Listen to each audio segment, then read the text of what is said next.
नमस्कार मित्रांनो, BLW news नेटवर्कच्या आरोग्य टिप्स मध्ये आपल्या सर्वांचे स्वागत आहे। आज आपण जाणून घेणार आहोत त्वचेविषयी। सगळीकडे दिवाळीचा सण जोरदार चालू आहे आणि आपल्याला नक्कीच आज जाणून घ्यावं वाटेल की या हिवाळ्यामध्ये हिवाळ्याची चाहूल लागलेली आहे, थंडी पडत आहे आणि या हिवाळ्यामध्ये त्वचेची काळजी कशी घ्यावी।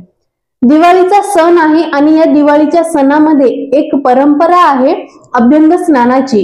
प्रत्येक जण घरामध्ये अभ्यंग स्नान या दिवाळीच्या सणामध्ये करतो। काही जण संपूर्ण कार्तिक महिना हे अभ्यंग स्नान पाळतात।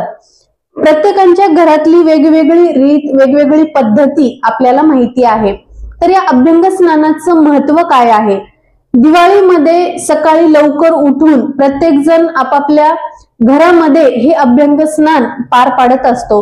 सकाळी लवकर उठून अंगाला उटणे लावण्याची पद्धत ही पूर्वीपासून चालत आलेली आहे। मग या दिवाळीच्या सणामध्ये या हिवाळ्यामध्येच हे अभ्यंग स्नानाची पद्धत का असावी? आपल्याला सर्वांना माहिती आहे की हिवाळ्यामध्ये त्वचेची खूप जास्त काळजी घ्यावी लागते आणि यामध्येच कोरडी त्वचा ज्यांची आहे त्यांना खूप जास्त आपल्या त्वचेची काळजी घेण्याची गरज पडते। कारण हिवाळ्यामध्ये ज्यांची ऑइली स्किन म्हणतो आपण, त्यांची सुद्धा स्किन ही ड्राय होत चाललेली असते आणि ज्यांची ऑलरेडी ड्राय स्किन आहे त्यांना तर खूप जास्त काळजी घेण्याची गरज पडते। मग याच अभ्यंग स्नानापासून आपण आपल्या त्वचेची काळजी कशा प्रकारे घेऊ शकतो हे आज आपण जाणून घेणार आहोत। आजचा विषय आहे आपला अंगाला उटणे लावण्याचे फायदे काय। तर यातला पहिला फायदा आपला हा आहे, जे अंगाला उटणे लावून अभ्यंग स्नान पार पाडतात।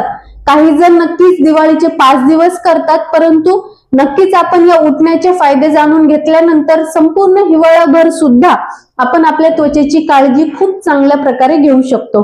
त्यातला नंबर 1 चा फायदा आपला हा आहे, उटणे त्वचेला मऊ आणि गुळगुळीत बनवते। आता बघा, हिवाळ्यामध्ये त्वचा ही कोरडी पडत चाललेली असते आणि कोरडी त्वचा झाल्याच्या नंतर आपल्या स्किन वरती, आपल्या त्वचेवरती रॅशेस उमटतात। तर उटणे लावण्यामुळे आपली स्किन जी आहे ती एकदम मऊ, मुलायम आणि गुळगुळीत बनते। त्यानंतर 2 नंबरचा आपला फायदा आहे की कोरड्या त्वचेसाठी हे खूप जास्त उपयुक्त आहे। जसं मी पूर्वी तुम्हाला सांगितलं की हिवाळ्यामध्ये स्किन ही ड्राय होत चाललेली असते, कोरडी होते, तर उटणे लावल्यामुळे हे खूप उपयुक्त कोरड्या त्वचेसाठी आहे। त्यानंतर नंबर 3, उटणे एक नैसर्गिक स्क्रब प्रमाणे आहे। आपल्याला माहिती आहे की आपण चेहऱ्याला, त्वचेला स्क्रब करतो जेणेकरून आपली त्वचा ही कोरडी होऊ नये किंवा रॅशेस पडू नये। तर हे नैसर्गिक स्क्रब प्रमाणेच आपले हे घरगुती उटणे जे आहे ते काम करते। त्यानंतर आहे, ज्यामुळे नैसर्गिक स्क्रब प्रमाणे काम केल्यानंतर त्वचेवरील जे मृत पेशी आहेत त्या निघून जाण्याचं काम हे उटणे आपल्याला करतं आणि त्या मृत पेशी निघून गेल्याच्या नंतर आपली जी स्किन आहे, जी त्वचा आहे ती एकदम स्वच्छ होण्यासाठी आपल्याला मदत मिळते। त्यानंतर नंबर 5 चा आपला फायदा आहे की उटणे लावल्याने शरीराला ताजेतवाने वाटते। आपण म्हणतो ना, माझी स्किन खूपच डल झालेली आहे, टॅन धरत आहे आणि एकदमच असं फ्रेशनेस माझ्या चेहऱ्यावरती नाहीये, तर हे उटणे लावल्याच्या नंतर आपल्याला खरंच खूप ताजेतवाने वाटते आणि ज्यामुळे आपल्या शरीराच्या किंवा आपल्या चेहऱ्याच्या ज्या स्नायू आहेत त्या शिथिल होतात।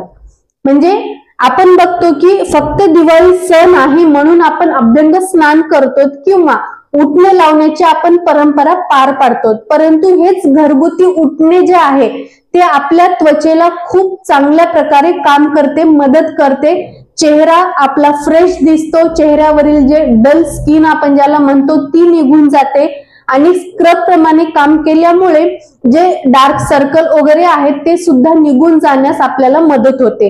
काळेपणा आपल्या चेहऱ्यावरती वाटत असेल किंवा स्किन वरती वाटत असेल तर ते सुद्धा निघून जाण्यामध्ये हे उटणे आपल्याला खूप चांगले काम करते।